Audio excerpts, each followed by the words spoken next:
You go to the kitchen to make coffee. 2 seconds later, you hear those little footsteps behind you. You walk into the bathroom, and there they are, standing at the door, watching you with big eyes. You sit down for 5 minutes of quiet, and suddenly, a small hand is tugging at your leg.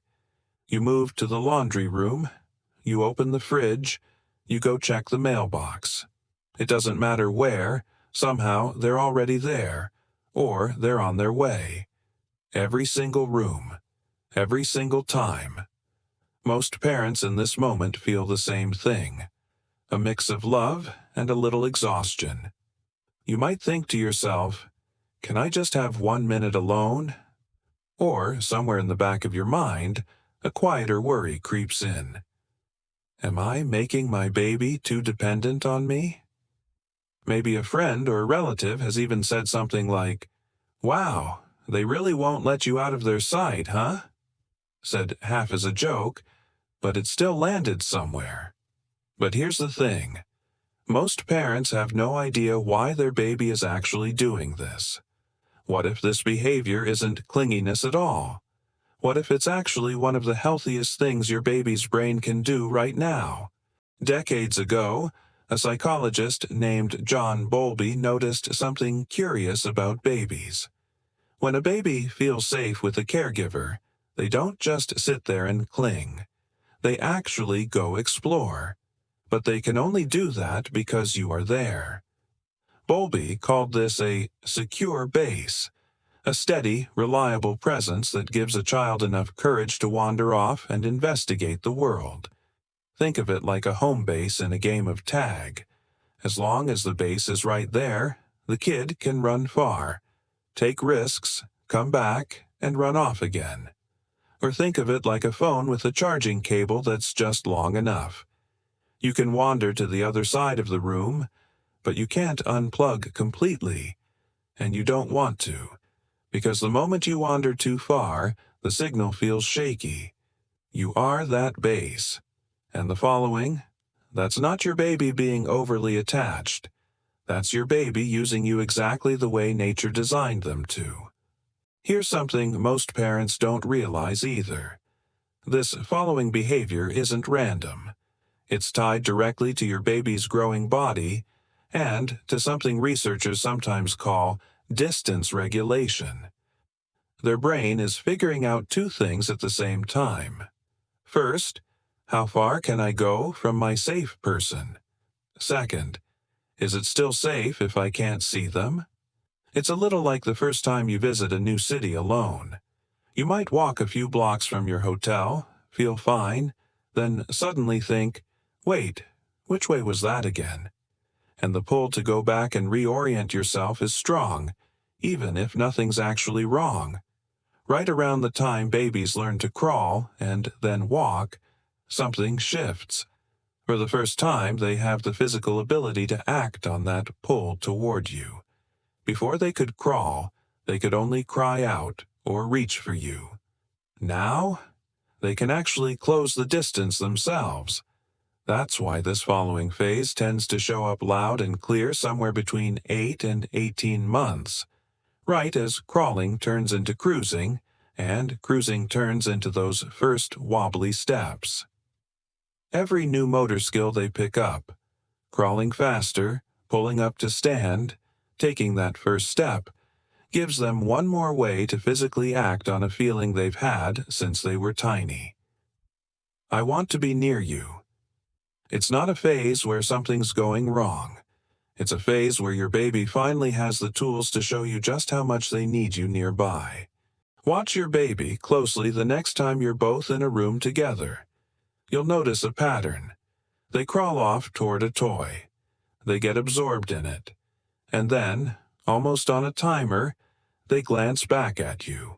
Or crawl back for a moment. Or just touch your leg. Then off they go again. Psychologists have a name for this too: emotional refueling. Your baby isn't interrupting their play because something's wrong. They're topping up their sense of safety, like a quick recharge, before heading back out to explore again. It's a bit like checking your phone battery before leaving the house. You're not worried, you just glance at the percentage, and if it says enough, you walk out the door without a second thought. This little loop, explore, return, refuel, explore again, happens dozens of times a day. This is also why crawling babies tend to check back with you more often than babies who aren't moving yet. The more independently they can move through the world, the more often they need to confirm you're still their anchor. And every single time you're there for it, even just by glancing up and smiling, you're doing exactly what your baby needs. There's another skill developing at this exact age called social referencing. When babies are unsure about something, they look at your face to decide how to feel. Is this new toy okay to touch? Is it all right if I crawl a little further away? You've probably seen this without naming it. A vacuum cleaner turns on, or a dog barks outside, and your baby's head whips around. Not to look at the noise, but to look at you, to see whether your face says, "This is fine," or "This is scary." They watch your expression, your tone, even your body language. Your face becomes their emotional compass. This is why they follow you even when you're just moving around the house. They're not only staying close physically, they're staying close to their source of emotional information. So that little face checking in on you over and over, it's not random. It's your baby reading the room, through you. The Harvard Center on the Developing Child talks about something called serve and return. Every time your baby looks at you, follows you, or reaches for you, that's a serve. When you turn around, make eye contact, or say something gentle, that's your return. Think of it like a game of catch. It doesn't have to be a hard throw or a perfect catch. Even a soft, small toss back and forth still counts. The point isn't the intensity. It's that the ball keeps going back and forth at all. These back and forth moments are literally building your baby's brain architecture. The more responsive these interactions are, the stronger the neural connections become. So, when your baby follows you into the kitchen and you acknowledge them with a smile or a few words, you're not just being nice, you're helping their brain grow. Now, let's talk about the worry that's probably crossed your mind.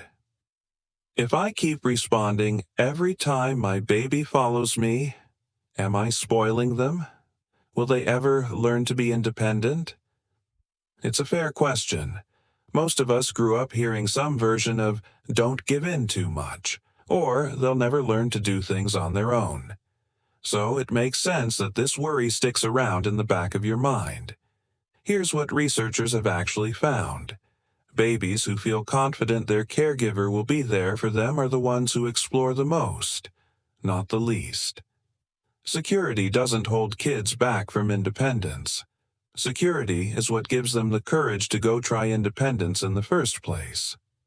Picture two kids at a pool. One has a parent standing right at the edge, fully paying attention. The other has a parent who wandered off to check their phone. Which kid is more likely to confidently jump in and try swimming a little further out? It's almost always the first one. A baby who has to wonder whether you'll be there has to spend their energy worrying instead of exploring. Children who have a strong, secure base in these early months tend to become more independent later, not less, because they learned early that the world is safe to explore and that someone will be there when they need help. So the next time your baby crawls back to touch your knee mid-play, that's not neediness. That's your baby quietly checking. So what does this actually mean for your day-to-day? You don't need to do anything dramatic. You already are the secure base just by being there. You don't have to be available every second. But small, consistent responses make a big difference. You can say things like, "I see you. I'm just getting some water. Want to come with me?" Or, "I'm going to the bathroom. I'll be right back." It sounds almost too simple to matter, Just a sentence said out loud to a baby who may not even fully understand the words yet. But it's not really about the words. It's about the tone and the fact that you turn toward them at all instead of just walking away. These simple acknowledgments tell your baby, "You're important, and I'm still here even when I move." Over time, this actually helps them feel safe enough to play more independently, because they trust you'll come back. You're not creating clinginess by responding. You're creating security. That's it. That's the whole secret most parents never learned. So, the next time your baby follows you into the kitchen for the 100th time today, take a breath and remember what's actually happening. That's not clinginess. That's not a sign you're doing something wrong.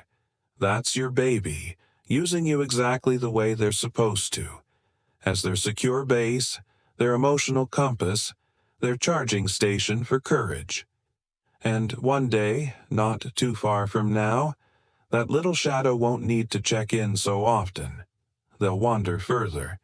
They'll glance back less. And some part of you might even miss this stage, footsteps and all. So, for now, let them follow. Was this helpful? If it changed the way you see your baby today, follow for more. We break down one thing your baby's brain is doing like this.